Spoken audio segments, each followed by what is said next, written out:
Hi అండి. మనం ఇప్పుడు ఈ వీడియోలో natural gas mini and crude ఆయిల్‌లో ఏమైనా ఆపర్చునిటీస్ వస్తున్నాయో చూద్దాము. ఎందుకంటే ఒక్కసారిగా ఈ న్యాచురల్ గ్యాస్ ఎప్పుడైతే ఇక్కడ హై నుంచి ఫాల్ అయిందో ఈ లెవెల్ నుంచి అప్పటి నుంచి కూడా మనకి ఎక్కడ నాన్ స్టాప్‌గా 444 లెవెల్ ఎప్పుడైతే క్రాస్ అయిందో అప్పటి నుంచి నాన్ స్టాప్‌గా మనకి ఏదైతే సపోర్ట్ ఏరియా ఉందో అక్కడ వరకు ఫాల్ అయింది. సో డిసెంబర్ ఫ్యూచర్స్ అనేవి మనకి ఇప్పుడు ఎక్స్‌పైర్ అయిపోతాయి ఈ మంత్ ఎండింగ్‌కి. కాబట్టి నేను జనవరి ఫ్యూచర్స్ చార్ట్‌లో మీకు ఎక్స్‌ప్లెయిన్ చేస్తున్నాను. సో 330 లెవెల్ అనేది జనవరి ఫ్యూచర్స్ చార్ట్లో అదొక సపోర్ట్ ఏరియా. మనం ఇది ఇంకా బుల్లిష్గా టర్న్ కాలేదు. ఎప్పుడైతే 360 లెవెల్ క్రాస్ అవుతుందో ఆ లెవెల్ క్రాస్ అయినప్పుడు మనకి ఇది బుల్లిష్గా కన్వర్ట్ అయినట్టు. బికాస్ ఇది ఒక కన్సాలిడేషన్ ఏరియా 1 డే టైం ఫ్రేమ్లో. కాబట్టి ఈ లెవెల్ అనేది మనకి ఈ న్యాచురల్ గ్యాస్ మినీలో క్రూషియల్ అయిన level. So next crude oil చార్ట్ని ఓపెన్ చేసి చూద్దాము. క్రూడ్ ఆయిల్లో ఎగ్జాక్ట్గా 5250 లెవెల్ ఏదైతే ఉందో ఆ లెవెల్ అనేది మనకి ట్రెండ్ లైన్ బ్రేక్అవుట్ లెవెల్. మనం ఈ లెవెల్లో ఒకసారి డిస్కషన్ చేసుకున్నాము. ఇక్కడ కన్సాలిడేషన్ ఈ బ్రేక్అవుట్ అయిన లెవెల్లో నేను నా టెలిగ్రామ్ ఛానల్లో అప్డేట్ చేశాను.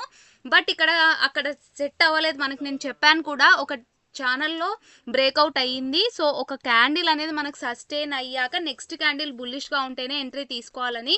సో అక్కడి నుంచి బ్రేక్అవుట్ ఫెయిల్యూర్ అయ్యి ఫాల్ అవుతూ వచ్చింది. సో అక్కడి నుంచి ఫాల్ అయ్యాక సపోర్ట్ ఏరియా లెవెల్ ఏదైతే ఉందో అక్కడ ఇప్పుడు కన్సాలిడేషన్ అవుతూ ఉంది.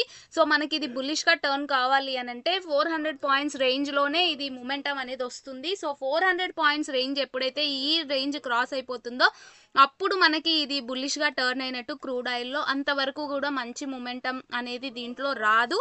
సో ఈ 400 పాయింట్స్ రేంజ్ ఐదర్ డౌన్వర్డ్ లేదా అప్వర్డ్ బ్రేక్అవుట్ అయితే తప్ప మనకి ఎలాంటి మొమెంటం అనేది దీంట్లో లేదు. So silver micro chart open చేసినప్పుడు ఎగ్జాక్ట్గా నేను ఈ లెవెల్ దగ్గర నుంచి ఇక్కడ వరకు ఒక మూవ్ని క్యాప్చర్ చేసుకున్నాను. అండ్ ఈరోజు ఇక్కడ ఎంట్రీ తీసుకొని ఈ క్యాండిల్లో నేను ఏదైతే ఉందో ఆ ప్రాఫిట్ని బుక్ చేసుకొని మీకు ఆల్రెడీ షార్ట్లో పోస్ట్ చేశాను. సో చూడాలి, ఎందుకంటే ఇంకా ఇది బుల్లిష్గా టర్న్ అయ్యే ఛాన్సే ఉంది. మీరు ఇక్కడ అబ్జర్వేషన్ చేస్తే ఇక్కడ ప్రైస్ యాక్షన్ చూడండి, ఇక్కడే స్ట్రక్ అయిపోయింది రేంజ్లో. ఎంత వరకు ఇంత మనకి ఇక్కడ సపోర్ట్ ఎంత ఉంది అనేది ఈ క్యాండిల్స్లోనే తెలుస్తుంది. ఎగ్జాక్ట్గా ఒక క్యాండిల్ ఒక హవర్ అన్నప్పుడు 5 to 6 అవర్స్ నుంచి అక్కడే కన్సాలిడేషన్ అవుతూ ఉంది. ఇది బ్రేక్ కావడం లేదు.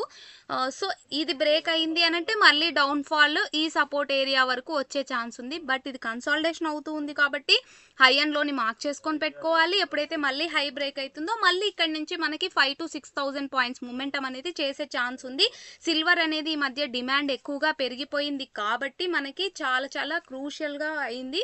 ఎందుకంటే ఇది ఎక్కువగా కార్స్ ఆటోమొబైల్స్లో యూజ్ చేస్తున్నారు. ప్లస్ సోలార్లో యూసేజ్ ఎక్కువగా ఉంది కాబట్టి ఈ మెటల్స్కి చాలా డిమాండ్ పెరిగిపోయింది. సో అందుకోసమే ఇది కూడా మంచి ర్యాలీ అయితే మనకి సిల్వర్ మైక్రోలో చూసే ఛాన్స్ అయితే ఉంది. సో ఇవి silver micro, crude oil and natural gas ఈ 3 కమోడిటీస్లో ఆపర్చునిటీస్ చార్ట్ ప్రకారం అనాలిసిస్. ఇవన్నీ కూడా ఎడ్యుకేషన్ పర్పస్ మాత్రమే. మీ ఓన్ అనాలిసిస్ చేసుకొని ఎంట్రీ అనేది ప్లాన్ చేసుకోండి. Thank you so much for watching my video till the end. ఇంకేమైనా ఉంటే డౌట్స్ కామెంట్ చేయండి, కామెంట్స్కి రిప్లై ఇస్తాను.